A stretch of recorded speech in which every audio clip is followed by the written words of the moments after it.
Icon है। Icon का मतलब जो ऐसा कैरेक्टर, ऐसी महिला कैरेक्टर जो शायद इतिहास और वर्तमान के भी पन्नों में नहीं है। उनका नाम है देवी अहिल्याबाई। बिल्कुल तुम्हारी तरह उनकी जीवनी छोटी सी बताएंगे, फिर उनके बारे में बताएंगे। बिल्कुल वो तुम्हारी तरह छोटी थी और अपने गांव में रहती थी। एक मध्यम परिवार के थी। उनके पिताजी थे जो वो गांव के मुखिया थे। तो इंदौर एक मालवा घराना है। मालवा मराठा साम्राज्य था ना, मराठा साम्राज्य जहाँ पे आज मुंबई है, पुणे है। तो मराठा बहुत बड़ा साम्राज्य था जिससे हमेशा लड़ते रहते थे। वो जो हमारे मुस्लिम आक्रांता जो आए हमारे ऊपर आक्रमण किए, जो भी मतलब हमारे जो मुगल साम्राज्य ने हम पे जो आक्रमण करते थे, तो मराठा साम्राज्य हमेशा लड़ता रहता था। तो वो हमेशा लड़ते रहते थे। तो उसके बाद क्या हुआ कि वहाँ पे एक राज्य है इंदौर। इंदौर आज की डेट में बहुत बड़ा शहर है ना। इंदौर मिनी मुंबई कहा जाता था। तो वहीं के राजा थे होलकर महाराज। उन्होंने जब वो गांव से गुजर रहे थे, तो वो जो बिटिया रानी थी, जो छोटी सी बिटिया थी अहिल्याबाई, वो बहुत सुंदर आरती गा रही थी। और उसके बाद वो जो है एक गरीबों के ऊपर बहुत आकर्षित थी। मतलब उन्हें खाना खिला रही थी, वो कर रही थी, क्योंकि उनके अंदर बहुत ममता है, करुणा और दया थी। तो वो उन्हें खिला रही थी। उससे जो राजा थे वो बहुत प्रभावित हुए। बोले इतनी अच्छी लड़की से मैं अपने लड़के की शादी करूँगा। तो वो उनको शादी करके मालवा के साम्राज्य में ले आए। वहाँ पे रहने लगी। लेकिन उनका जीवन वहाँ कठिन नहीं था। जैसे ही उनकी शादी हुई, कुछ समय बाद उनके जो है पति का एक युद्ध में उनके पति का देहांत हो जाता है और उनसे पति से एक पुत्र और पुत्री होती है। उस समय एक सती प्रथा हुआ करती थी। सती प्रथा जानते हो? अपने पति के साथ जब पति मरता था तो राजघराने की औरतें अपने पति के साथ मर जाया करती थी।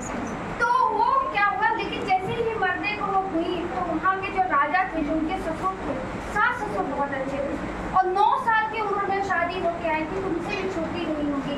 तो उस समय वो सास ससुर उनको बहुत अच्छा देखभाल करते। तो ससुर रोकते हैं, कहते हैं कि तुम मत मरो, तुम ही मेरी क्या है बेटा की तरह। और वो वहाँ पे रहती है। और उसके बाद वो राजकाज समझती। कुछ दिन बाद 12 साल बाद उनके ससुर का भी देहांत हो जाता है, उनके पुत्र का भी देहांत हो जाता है। और महारानी जो है अपने आप उस राज्य को 30 वर्षों मालवा में इतना जो समृद्धशाली रहा है। आज भी के टेस्ट में मालवा में एक कहावत है, नगनग पानी नगनग ढील। मतलब वहाँ पे पानी, अनाज, काली मिट्टी बहुत खिलता हुआ है वो मालवा प्रदेश। तो वहाँ की संपदा जो है वो महारानी होलकर की देन, महारानी अहिल्याबाई होलकर, और 30 वर्षों तक राज किया। इसके अलावा तुम लोग समझते हो महिलाओं को पहले पढ़ने लिखने किसी चीज़ की इजाज़त नहीं थी। अब वो उन्होंने अपने शासनकाल में किया क्या? 30 साल। सबसे पहले उन्होंने लड़कियों के लिए स्कूल खोले, छोटे छोटे स्कूल है खोला। वो चाहती थी कि लड़कियाँ सशक्त बने और पढ़े लिखे। और सशक्तिकरण किससे होगा? बिना पढ़े लिखे सशक्त नहीं होता। इसलिए हमेशा अपने पढ़ाई ने सोचो, आज 17वीं शताब्दी में महारानी होलकर ने पढ़ने के लिए लड़कियों को प्रेरित किया था। और आज की डेट में अगर तुम नहीं पढ़ोगे तो आगे नहीं बढ़ पाओगे। तो ये सबसे बड़ा हथियार है सशक्त होने का। तो पढ़ाई मत से करो। तो वो वहाँ पे खोलती है। इसके अलावा वहाँ महिलाओं के लिए हथकरघा, महेश्वर, उनका साम्राज्य की राजधानी था महेश्वर। तो महेश्वर में बहुत अच्छा हथकरघा उद्योग खोलती हैं। आज महेश्वर की चंदेरी साड़ियाँ, महेश्वरी साड़ी पूरे विश्व फेमस है। वो महारानी होलकर की थी। जाति पात, ऊंच नीच किसी के वो भी भेद नहीं करती थी, सबको गले लगा के चलती थी। ये उनका शासनकाल का परिचय था। अब वो दूरदर्शिता उनमें इतनी थी। उस समय मालवा जो था अभी वो लड़ ही रहा था मुगल साम्राज्य से, तब तक अंग्रेजों का प्रवेश हुआ। वो पेशवा जो थे, पेशवा मतलब मालवा के प्रधानमंत्री हुआ करते थे। तो पेशवा को चिट्ठी लिखती है। चिट्ठी लिख के कहती है पेशवा को कि आप इनसे सावधान हो जाइए, क्योंकि शेर से लड़ना तो आसान है, लेकिन जो रीछ होता है, भेड़िया होता है, वो किस शक्ल में आता है उससे लड़ना कठिन हो जाता है। क्योंकि जब वो पंजे में दबाता है तो हम नहीं कर सकते। तो किसी से हिम्मत से लड़ना आसान है, किसी के छल कपट से लड़ना कठिन हो जाता है, जो है ना। तो इसी तरह वो अंग्रेजों की इतनी दूरदर्शिता थी कि अंग्रेजों को उन्होंने कह दिया था कि यहाँ पे ये रहेंगे। और आप लोग जानते हैं कि अंग्रेजों ने 200 वर्ष तक राज्य किया हमारे देश में। तो ये दूरदर्शिता इस तरह से थी। तीसरी उनकी सबसे बड़ी शासनकाल की कहानी है कि जब सोचते हैं कि ये तो औरत आ गई, औरत को समझो राज की भी तारीफ में समझा जाता है ना। सोचे कि ये औरत है, इसको साम्राज्य को हम लोग जीत दें। तो वो पेशवा को चिट्ठी लिखती है, अगर आप हमसे युद्ध करते हैं तो हमारी और उन्होंने नारियों की सेना बनाई थी उस समय 17वीं शताब्दी में से। तो कहते हैं कि अगर आप मुझसे लड़ेंगे, निस्संदेह दो ही स्थिति होगी, आप या तो जीतेंगे या तो आप हारेंगे। अगर आप जीत गए तो इतिहास के पन्नों में दर्ज होगा कि आप एक औरत से लड़के जीते। अगर हार गए तो आप क्या होगा, वो भी इतिहास के पन्नों में होगा कि एक औरत से आप हार गए। तो खैर वो पेशवा वहीं पर रुक जाते हैं। उनको बहुत ही तीखी बात लगती है और वो रुक के कहते हैं कि भाई ठीक है, हम तो हालचाल पूछने आए थे, हमको नहीं लड़ना है। तो ये जीवन की कहानी।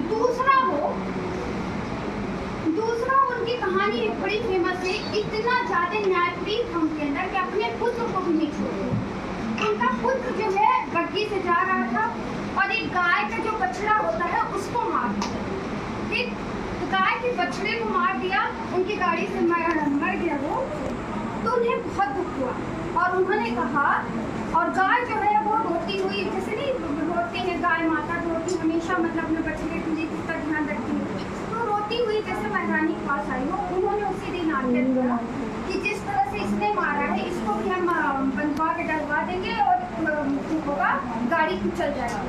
मतलब न्याय किसकी थी, अपने बेटे को भी सजा देने में नहीं, न्याय उनका कितना। अब उनका लड़के को बंधवा के डलवा दिया गया। अब वो घोड़ा गाड़ी जब वो जो रथ था वो हाँकने लगी थी, कोई भी रथ हाँकने को तैयार नहीं।